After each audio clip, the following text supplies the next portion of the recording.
if Lee is trying to regard, not yet, and he just brings his knee to my hip, but he can't get it in yet. Okay, I turn my hips. He can pendulum me, right? All right, I'll go over. So he can also pendulum me, and I can flip back this way. But that gives him the leg inside, which means turning my hips from the top of side control when he brings his leg to my hip is a losing game for me. So I don't want to do that. I want to keep his leg outside if possible. And so I'll start just walking around here. If I can't stop him, right? So we come to here and here, and I miss the opportunity, and he gets his leg inside here.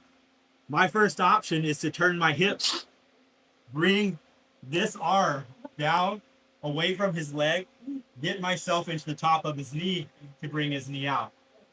Okay, if he goes for the pendulum sweep in that time, and I jump back up, I don't lose anything because his knee was already inside. Does that make sense? So when he gets his knee to elbow together, I can turn my hips and hit this forearm and try to separate his forearm and his leg. Once I get my body onto the top of his knee or top of his quad, then I can go back to all fours and come to this position. So I'm just turning my hips to separate his knee to elbow if his leg and elbow are already connected. Okay? If he brings his knee to his elbow and I feel like I'm not going to be able to separate him, I have to start to do something else, because if I stay here and try to hang on, he's going to bring this leg up, right? He's going to start to isolate my arm right here, and I'm going to be in a lot of trouble, right? So if I can't separate the knee to elbow, I start to pull myself back, keeping my head low. I'm not going to lift my head up because that gives him the guard replacement. So I pull myself back, keeping my head low.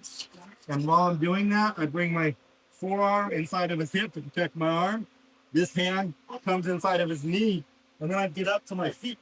And I use my arm and my elbow to turn the tips. And then I walk in a circle to finish turning them. And then that's how I re-establish this side control position. You can do any of the passes from the leg back thing.